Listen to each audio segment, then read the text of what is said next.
Jadi kebebasan untuk belajar, mengajar, dan berkarya. Islam sangat menghargai ilmu pengetahuan. Ya.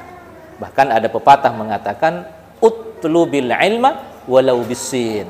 Tuntutlah ilmu meskipun ke negeri Cina. Nah, alhamdulillah kita nggak perlu jauh-jauh ke Cina, karena Cinanya sudah datang ke Indonesia. Gitu. Loh, banyak loh pengusaha sukses itu karena belajar dari orang-orang Cina. Lah ya.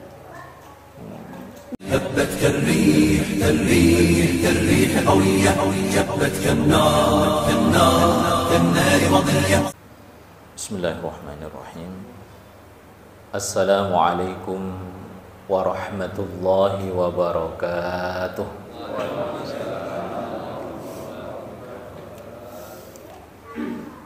Innal hamdalillah nahmaduhu wa nasta'inuhu wa nastaghfiruh wa na'udzu billahi min syururi anfusina wa min sayyiati a'malina.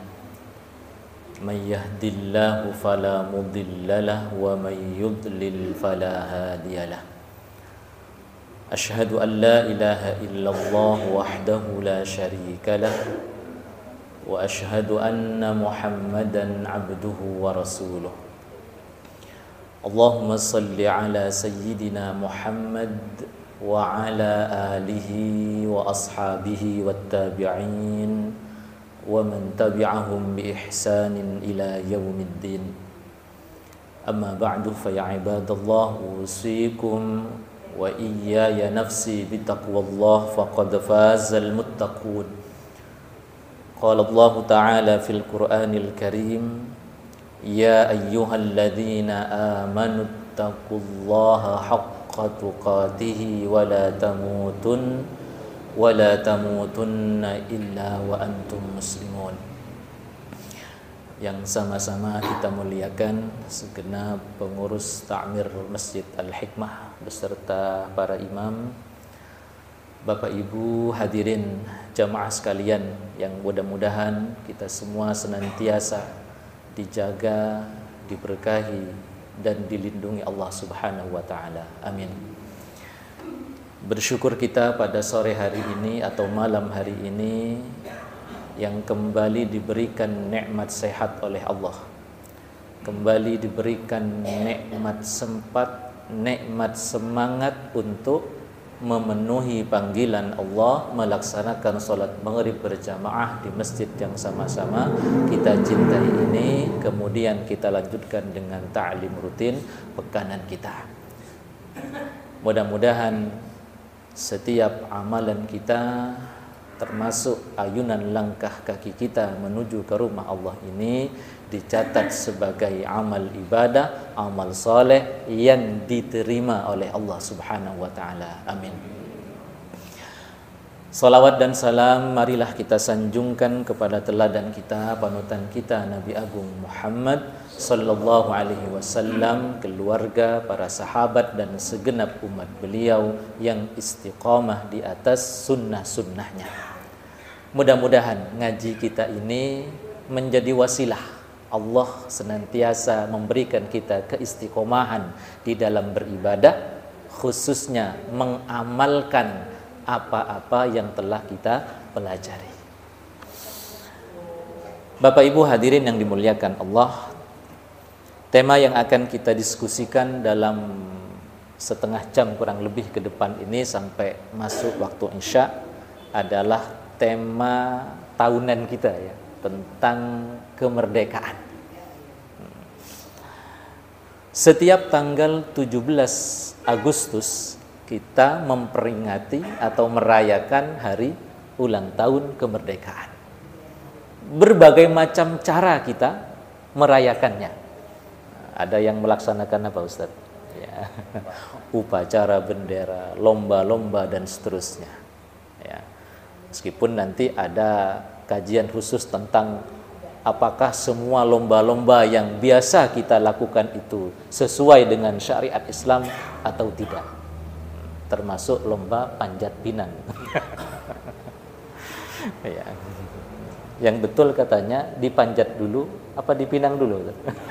Dipinang dulu baru dipanjat gitu ya. Dipinang dulu, dinikahi dulu baru ya. Hadirin yang dimuliakan Allah. Para ulama kita yang notabene-nya dulu bangsa kita ini dimerdekakan oleh mereka. Jadi para founding father bangsa ini adalah para ulama yang berjuang memerdekakan bangsa ini, kemudian membuat rumusan, baik itu yang tertuang di dalam pembukaan Undang-Undang Dasar maupun kemudian menjadi Pancasila dan seterusnya. Itu kalau kita kaji jemaah sekalian, para ulama itu sungguh luar biasa ya, di dalam apa? Memahami, memaknai kemerdekaan. Bayangkan di dalam pembukaan Undang-Undang Dasar 1945, alinea yang ketiga ya, atas berkat rahmat Allah yang Maha Kuasa dan dengan didorongkan oleh keinginan luhur supaya berkehidupan kebangsaan yang bebas, maka rakyat Indonesia menyatakan dengan ini kemerdekaannya. Nah, dulu saya hafal banget, sekarang harus nyontek. Ya. Nah, poin pentingnya jemaah sekalian bahwa para ulama kita itu menjadikan rahmat Allah yang Maha Kuasa ya sebagai apa? Pembuka kemerdekaan. Jadi bukan kerja keras, bukan apa? Perjuangan mereka yang kata orang sekarang ente-entean, tetapi berkat rahmat Allah yang Maha Kuasa. Jadi kemerdekaan ini merupakan rahmat, hadiah, pemberian dari Allah Subhanahu wa Ta'ala. Adapun kerja keras, perjuangan dan seterusnya, keinginan luhur dan seterusnya, itu ditempatkan sebagai wasilah dan dengan didorongkan. Nah, Ustadz Samsul ini kalau bicara makna dari huruf, diantaranya B itu kan sebagai wasilah Ustadz ya, sebagai wasilah. Jadi berjuang itu wasilah untuk mendapatkan apa? Rahmat Allah berupa karunia kemerdekaan. Nah, ini para founding father kita yang notabene-nya adalah para ulama jamaah sekalian. Ya. Hadirin yang dimuliakan Allah. Apa makna kemerdekaan? Nah, ini yang akan kita kaji dalam kesempatan ini karena temanya kemerdekaan dalam perspektif atau tinjauan Islam. Maka tentu kita harus merujuk kepada pendapat pemikiran para ulama-ulama muslim yang tentu mereka akan mendasarkan semua pemikirannya itu kepada apa? Quran maupun hadis-hadis Nabi sebagai sumber utama syariat Islam. Hadirin yang dimuliakan Allah, pada kesempatan ini kita akan mengkaji salah satu pemikiran dari seorang pejuang Tunisia. Ya. Tunisia itu mengalami penjajahan seperti bangsa kita Indonesia. Merdeka setelah kemerdekaan kita. Nah, seorang ulama yang berjuang untuk memerdekakan Tunisia itu adalah Ibnu Ashur. Siapa namanya? Ibnu Ashur. Beliau punya buku, judul bukunya Maqasidus Syariah, yang di dalamnya beliau jelaskan tentang makna al-hurriyah, makna kemerdekaan beserta aspek-aspeknya. Nah, itu jamaah sekalian. Nah, Ibnu Ashur ini hidup bersamaan dengan hidupnya para pejuang kemerdekaan bangsa kita ini. Nah, beliau lahir di akhir abad ke-19. Ya, kurang lebih sekitar 1870 sekian beliau dilahirkan dan meninggal 1970-an. Jadi kurang lebih hidup 100 tahunan beliau. Nah, hadirin yang dimuliakan Allah. Ya.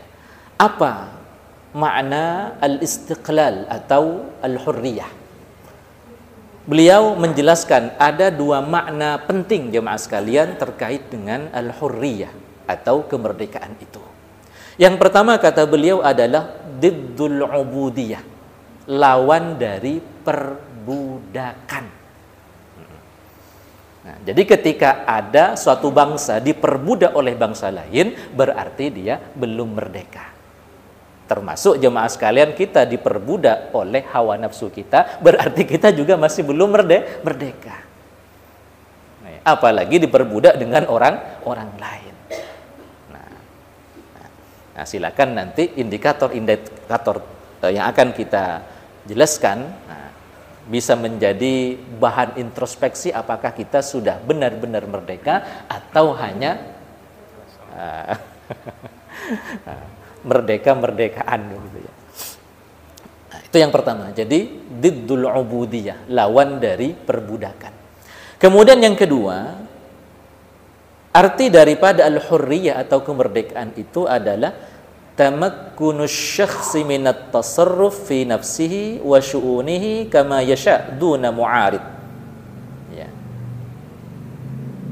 Kemampuan seseorang untuk bertindak tasarruf, melakukan sesuatu sesuai dengan kehendaknya, tidak didikte oleh orang lain, duna mu'aridin, ya, tidak ada yang memaksa, tidak ada yang mengintimidasi, ia bebas menentukan apa sikapnya, tasarrufnya. Nah, itu makna kedua dari kemerdekaan. Nah, jadi kalau kita bahasakan dengan sederhana, poin yang kedua atau makna yang kedua dari kemerdekaan itu adalah kebebasan untuk berpikir, berucap, dan bertindak, jemaah sekalian. Nah, baik, hadirin yang dimuliakan Allah. Kemudian beliau menjelaskan ada 4 aspek dari kemerdekaan itu. Nah, yang pertama adalah hurriyatul i'tiqad. Ya, kebebasan untuk berkeyakinan.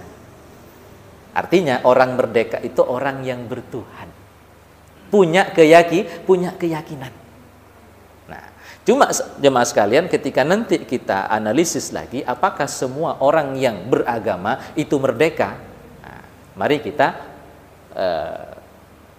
pahami, jelaskan satu persatu.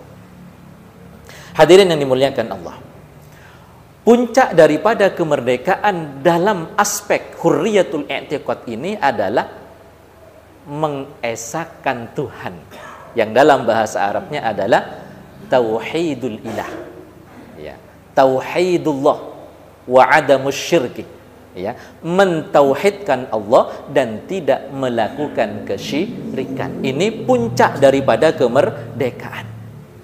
Apa logikanya jemaah sekalian? Ketika seseorang hanya menuhankan Tuhan yang satu, yaitu Allah Subhanahu wa Ta'ala, maka selain Tuhan tidak ada yang dapat memperbudak dia. Dia tidak berhamba kecuali hanya kepada Tuhan yang satu. Ya. Ya. Dia tidak akan menghamba kepada makhluk, kepada manusia, kepada gunung, batu, berhala, dan semisalnya.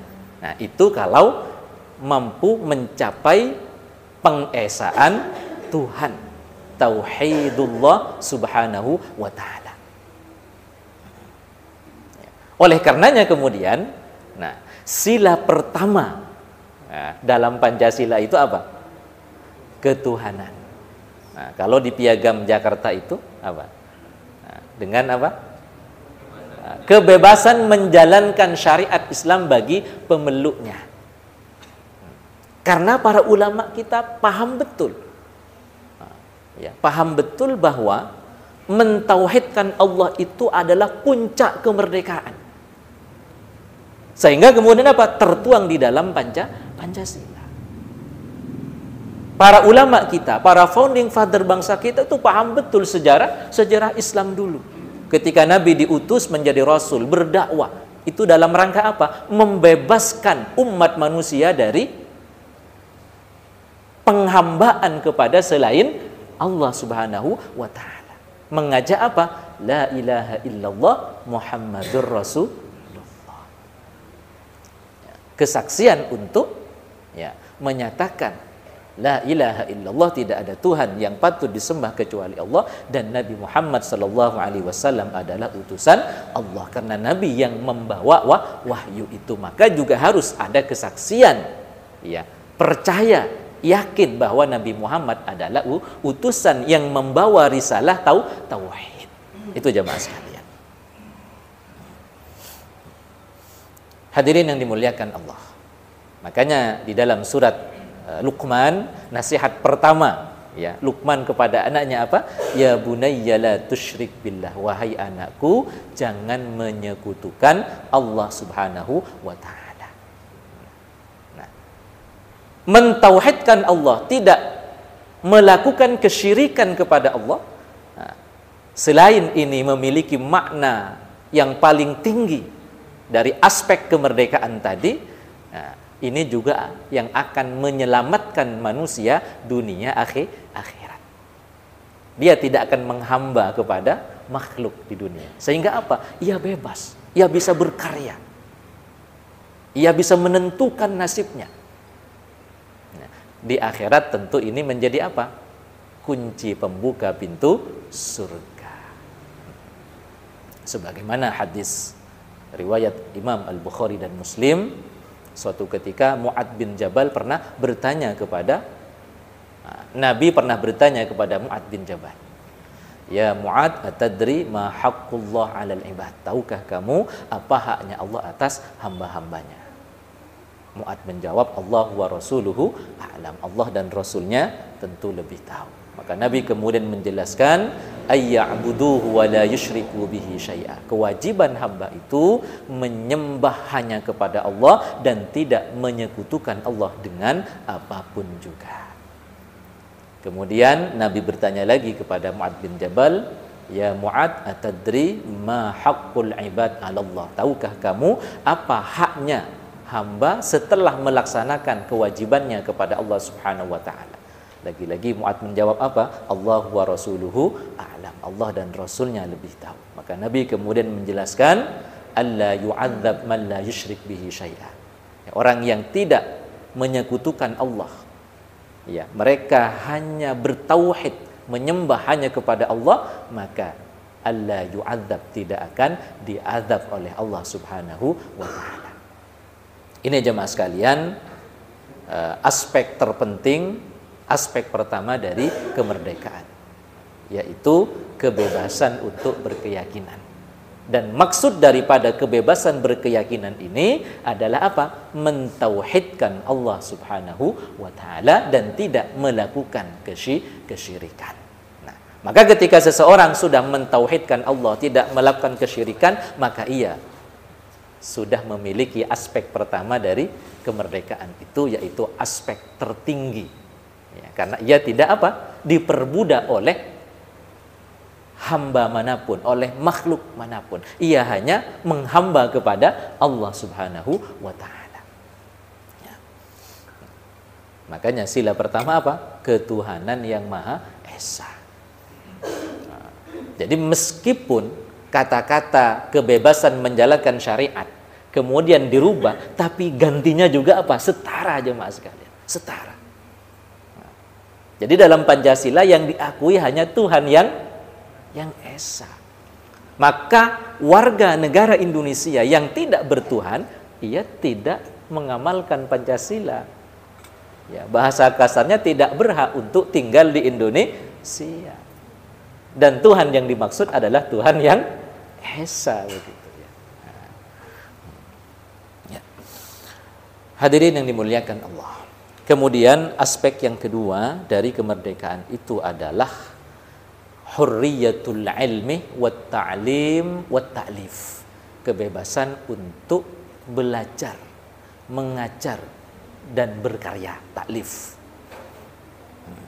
Maka kalau kemudian kita tidak bebas untuk mengaji, takut ada intel atau pihak-pihak tertentu yang mengintimidasi, berarti kita belum merdeka.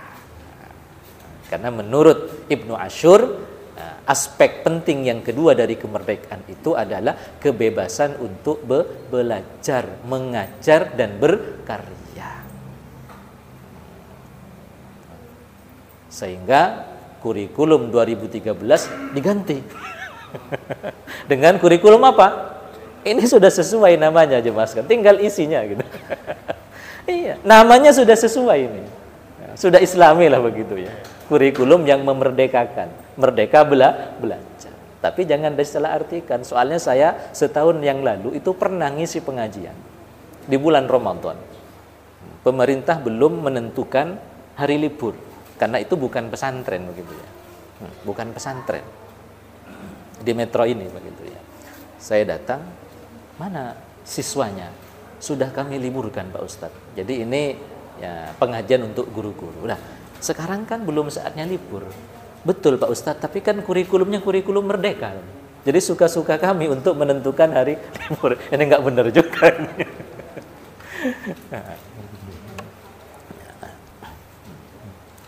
Hadirin yang dimuliakan Allah. Islam sangat menghargai ilmu pengetahuan, termasuk proses untuk mendapatkan ilmu pengetahuan. Di dalam surat Al-Mujadilah sangat populer ayatnya, yarfa'illahu alladhina amanu minkum walladhina utul ilma darajat. Allah mengangkat derajat orang-orang yang beriman dan orang-orang yang berilmu. Ya.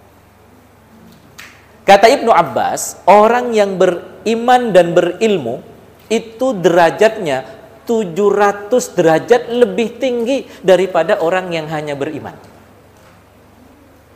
Itu kata Ibnu Abbas. Dan jarak antara satu derajat ke derajat berikutnya masiratu khamsimi'ati amin. Ya. Jadi satu derajat ke derajat berikutnya ini ditempuh 500 tahun perjalanan. Bayangkan kalau sampai 700 derajat. Berapa ribu tahun perjalanan jemaah sekalian. Inilah apresiasi Allah Subhanahu wa taala terhadap ilmu pengetahuan. Nah, pertanyaannya, apakah yang dimaksud itu hanya orang yang belajar saja, orang yang berilmu saja? Ternyata menurut para ulama tidak. Tidak hanya orang yang berilmu. Di dalam kitab Adabul Alim wal Muta'allim yang ditulis oleh Hadratus Syekh Kiai Haji Hashim Asy'ari, beliau menjelaskan di dalam kitab itu bahwa yang dimaksud dengan al-ulama ya, walladzina utul ilma darajat itu adalah mereka yang berilmu dan mengamalkan ilmunya atau beramal dengan ilmu. Dan itu dibuktikan apa? Dengan besarnya rasa takut kepada Allah Subhanahu wa taala. Takut kalau kemudian apa? Diazab oleh Allah. Dan ini tertuang di dalam Al-Qur'an, innama yakhsyallaha min ibadihil ulama. Sungguh orang yang betul-betul takut kepada Allah hanyalah menggunakan al-hasr di situ ya. Innama ya. Innama yakhsyallaha min ibadihil ulama. Hanyalah orang-orang yang berilmu, ulama. Nah, itu jemaah sekalian. Nah, proses mencari ilmu pengetahuan. Nah, ini Allah abadikan bagaimana Nabi Ibrahim dulu berproses untuk mendapatkan Tuhan yang benar. Di dalam surat apa itu? Al-An'am ayat 74 dan seterusnya. Itu banyak sekali. Ketika Nabi Ibrahim mendapatkan ayahnya Azar menyembah berhala, maka kemudian apa? Ibrahim ya memberitahu kepada Azar bahwa berhala itu tidak bisa berbuat apa-apa. Ya. Inni araka wa qaumaka fi dhalalim mubin. Saya melihatmu dan kaummu yang menyembah berhala berada dalam kesesatan yang nyata. Jadi Ibrahim dari awal sudah tidak percaya dengan berhala, karena berhala tidak bisa ngapa-ngapain, ya, tidak bisa ngapa-ngapain. Ya. Oleh karenanya kemudian Nabi Ibrahim mencari Tuhan yang sesungguhnya itu siapa. Ini proses Nabi Ibrahim mencari itu Tuhan. Falamma jannal lailu ra'a kaukaba. ketika malam datang. Nabi Ibrahim melihat apa? Bulan. Melihat bintang-bintang di langit. Kemudian menganggap ini sepertinya Tuhan. Tak lama kemudian bulan terbit. Bintangnya hilang. Oh, bintang bukan Tuhan. Tuhan itu adalah bulan. Nah. Kemudian jemaah sekalian, satu malam berlalu. Kemudian bulannya hilang. Karena mataharinya terbit. Oh, ternyata bulan bukan Tuhan. Nah, Tuhan itu adalah matahari katanya. Dan ini lebih besar katanya. Hada akbar katanya. Tapi ternyata apa jemaah sekalian? Matahari pun tenggelam. Kemudian setelah itu ia mendapatkan bahwa Tuhan itu adalah yang menciptakan langit dan bumi, termasuk bulan dan bintang serta matahari tersebut. Nah, itulah puncak apa? Kebenaran yang didapatkan oleh Nabi Ibrahim alaihissalam. Maka untuk menjadi bangsa yang maju, kita juga harus menggunakan apa? Akal pikiran kita untuk meneliti, melihat kebenaran, ya, mendapatkan kebenaran. Nah, itu jemaah sekalian.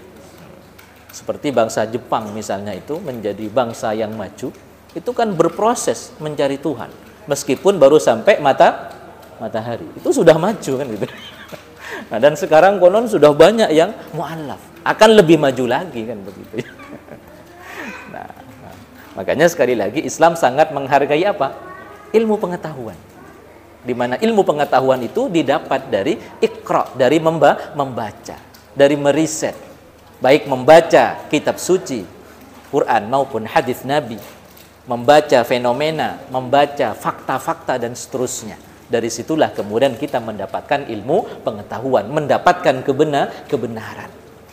Karena fakta-fakta alam itu tidak pernah bertentangan dengan ya dalil-dalil nakli. Tidak pernah bertentangan dengan Al-Quran dan hadis.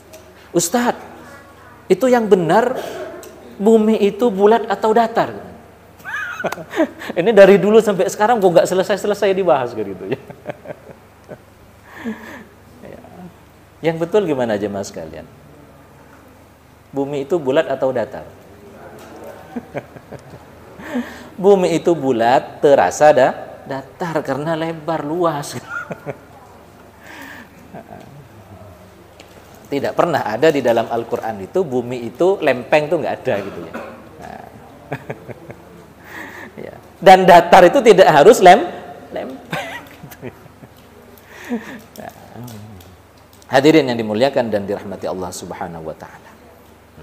Itu yang kedua, jadi kebebasan untuk belajar, mengajar dan berkarya. Islam sangat menghargai ilmu pengetahuan. Ya. Bahkan ada pepatah mengatakan utlubil ilma walau bisin. Tuntutlah ilmu meskipun ke negeri Cina. Nah, alhamdulillah kita nggak perlu jauh-jauh ke Cina karena Cinanya sudah datang ke Indonesia gitu. Loh banyak loh pengusaha sukses itu karena belajar dari orang-orang Cina. Banyak jemaah sekalian. Nah, saya punya tetangga itu sekarang jadi pedagang sukses. Ternyata dulunya dia bekerja sama Cina katanya. Kenapa? Aspek kerja kerasnya ditiru. Nah, kerja kerasnya ditiru. Nah, itu jemaah sekalian. Kemudian yang ketiga, aspek kemerdekaan itu adalah hurriyatul aqwal, ya, kebebasan untuk menyampaikan pendapat, ya, kebebasan untuk berdakwah, kebebasan untuk menyampaikan kebenaran. Nah, maka kalau kemudian kita siapapun ya, karena kita akan tidak hanya menunggu kiai ustadz untuk berdakwah, balighu anni walau ayat. Ya. Sampaikan ya, kebenaran meskipun itu satu ayat. Artinya apa? Antum semua berhak untuk apa? Berdakwah. Meskipun hanya punya satu ayat, udah satu ayat itu yang kita sampaikan gitu ya. Makanya kalau kemudian kita mendapatkan dai di mana-mana hanya hadis itu saja yang disampaikan, ya mungkin baru hadis itu yang dihafal. kullu bid'atin dhalalah, misalnya begitu jemaah sekalian. Enggak apa-apa, kita terima begitu ya. Karena memang apa? Tidak ada selesainya untuk berdakwah. Siapapun dituntut untuk berdakwah. Meskipun hanya satu ayat, satu hadis yang kita sampaikan. Nanti dilengkapi dengan hadis-hadis yang lain. Bapak Ibu hadirin yang dimuliakan dan dirahmati Allah Subhanahu wa taala. Maka sekali lagi, apabila kemudian kita dibatasi untuk bicara, untuk menyampaikan kebenaran, berarti di saat itu kita belum merdeka. Dan qala ba'dul ulama, sebagian ulama mengatakan as-sakit 'anil haqqi syaitonun akhras. Ya, orang yang diam terhadap kebatilan, ya, tidak mau menyampaikan kebenaran, ya, maka syaitonun akhras, setan yang bisu, nggak bisa bicara. Nah, ini bukan hadisnya mas kalian, karena ketika kita lacak ternyata nggak ketemu sumber hadisnya. Nah, sanadnya terputus gitu. Sehingga lebih selamatnya qala ba'dul ulama, sebagian ulama mengatakan as-sakit 'anil haqqi syaitonun akhras, orang yang tidak berani menyampaikan kebenaran. Nah, di tengah-tengah kebatilan, ya, maka dia disebut sebagai setan yang bisu. Di tengah-tengah merebaknya kebatilan, maka dia disebut sebagai syaitonun akhras, ya, setan yang bisu. Kemudian jemaah sekalian, kalau ini ada hadisnya memang. Dalam hadis Imam At-Tirmidzi, innan nasa idza ra'au adh-dhalim falam ya'khudhu 'ala yadayhi aw syaka ay ya'ummahu Allah bi'iqabim minhu. Ya. Sesungguhnya manusia itu apabila melihat kezaliman yang dilakukan tentunya oleh orang yang zalim dan ia tidak, ya, mendakwahinya, tidak mengingatkannya, maka dampak daripada kezaliman, kemaksiatan itu akan mengenai siapa saja. Ayya'ummahullah bi'iqabim minhu. Ya. Azab Allah, iqab dari Allah itu tidak hanya mengenai orang-orang yang zalim, tetapi kita yang diam atas kezalimannya pun akan mendapatkan, ya, azab ataupun iqab serupa. Nah, saat ini jemaah sekalian, ini kita punya PR berat, tugas berat. Saya kemarin ketika ikut Munas di Malang, nah itu kawan-kawan pada bercerita bahwa komunitas pelangi LGBT itu sudah banyak tersebar di Indonesia. Baik itu di Jawa, Sumatera, dan pulau-pulau lainnya jemaah sekalian. Bahkan di Malang ada kawan yang mengatakan, iya Pak Ustadz, di sini juga sudah mulai ada komunitas LGBT-nya. Wah, saya langsung melihat ke gunung-gunung yang ada di Malang ini, kalau tidak segera dientaskan, ya, khawatir nanti gunung-gunung itu apa? Memuntahkan laharnya sebagaimana dulu terjadi di zamannya Nabi Lut atau setelahnya jemaah sekalian. Nah, karena dulu di Italia juga pernah terjadi, ya, kasus bagaimana yang pernah terjadi di zaman Nabi Lut. Jadi Gunung Pompe di Italia itu mengeluarkan lahar panas, yang mengubur orang-orang yang ada di situ. Ya, baik yang sedang berbuat maksiat, yang berzina, homoseksual, maupun yang tidak kena, semua jemaah sekalian. Yang sekarang fosilnya itu banyak ditemukan, kemudian ditaruh di museum. Karena ketika lahar panas itu mengenai jasad-jasad mereka, jasad itu kemudian apa? Membatu. Nah, itu jemaah sekalian. Hadirin yang dimuliakan Allah.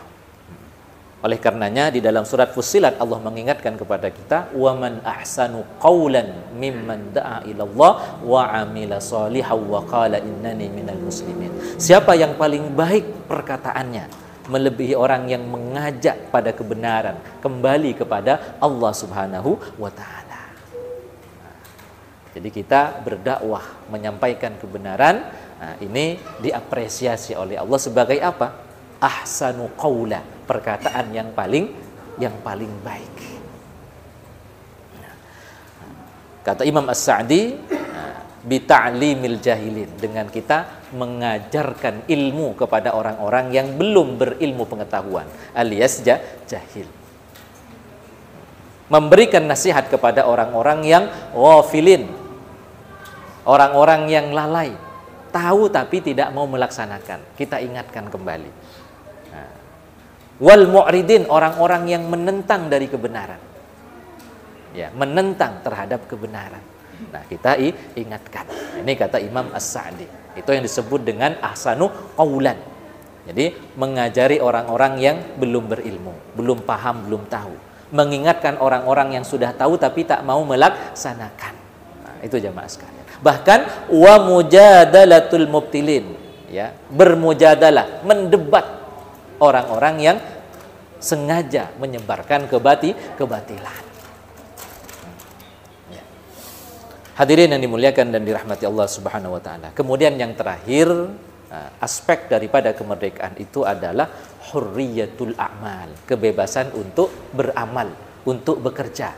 Tentu apa? Kita harus punya kompetensi, punya profesi. Islam sangat menghargai hal itu jemaah sekalian. Di dalam surat At-Taubah, wa qul i'malu fasayarallahu 'amalakum wa rasuluhu wal mu'minun, dan seterusnya. Bahwa Allah memerintahkan kepada Nabi Muhammad untuk menyampaikan Nabi kepada kita, kepada umatnya, i'malu, bekerjalah kalian, karena Allah, Rasulnya, orang-orang yang beriman itu akan melihat usaha-usaha kita. Hadirin yang dimuliakan dan dirahmati Allah Subhanahu wa taala. Kaya miskin itu sudah ada catatannya, ketentuannya, takdirnya. Tugas kita bekerja keras. Itu yang akan dilihat oleh Allah dan Rasulnya dan orang-orang yang beriman. Nah, sebagaimana ada kisah jemaah sekalian, Sa'ad bin Rabi al-Ansari itu setelah panen kurma datang menemui Nabi, dan Nabi melihat tangannya melepuh sehabis panen. Karena Nabi tahu saat ini ada orang yang bekerja keras dan hasil bekerja kerasnya diinfakkan fi sabilillah, disedekahkan kepada fakir miskin dan seterusnya. Ya, nah, sebagiannya, ya, maka kemudian apa? Nabi mengangkat tangan Sa'ad dan menunjukkan kepada para sahabat, ini adalah tangan yang tidak akan tersentuh api neraka. Itu yang akan dilihat oleh Allah dan Rasulnya. Apa? Semangat kita untuk berikhtiar, untuk berusaha, untuk bekerja. Memang kaya miskin itu sudah ada catatannya jemaah sekalian. Ada orang bekerja keras kaya, tapi juga ada orang bekerja keras ya begitu-begitu saja begitu. Ya, nah, itu jemaah sekalian. Ada seorang sahabat yang paling kaya, siapa namanya? Abdurrahman bin Auf. Ya. Nah, sampai-sampai beliau itu bosan, ya, dengan kekayaannya. Dalam catatan sejarah itu, beliau sampai minta kepada Allah supaya dijadikan orang miskin, karena sering disindir oleh Nabi. Ingat kata Nabi, orang yang kaya itu hisabnya lama, masuk surganya lama. Ya, nggak cepat bisa masuk surga, nunggu hisabnya selesai. Itu sindiran Nabi kepada siapa? Abdurrahman bin Auf. Kemudian Abdurrahman bertanya, ya Rasul, gimana caranya supaya orang kaya itu bisa cepat masuk surga, nggak tertahan dulu dengan hisabnya yang banyak? Kata Nabi, ya sedekahkan. Maka dalam peperangan misalnya, Abdurrahman kadang sampai 50% kekayaannya itu disumbangkan begitu untuk jihad fisabilillah.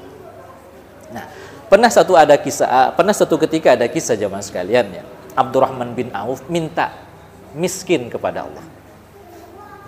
Dan Abdurrahman bukan hanya berdoa, tetapi ketika terjadi peristiwa perang Tabuk, di mana kaum muslimin pergi ke Tabuk untuk berperang, untuk berjihad fisabilillah, itu pada saat musim kurma.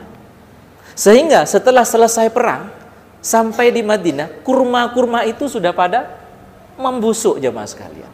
Sehingga Abdurrahman bin Auf lah ini kesempatan saya menjadi miskin kata. Dengan cara apa? Abdurrahman borong tuh semua kurma para sahabat itu yang sudah busuk itu. Yang mungkin hektaran, ratusan entah apa ribuan hektar ya. Kurma para sahabat itu beliau borong. Yang busuk itu. Tapi apa yang terjadi jemaah sekalian? Karena catatan takdirnya Abdurrahman bin Auf itu tidak ada takdir miskin gitu ya. Kaya terus gitu ya. Tak lama kemudian ada wabah terjadi di Yaman.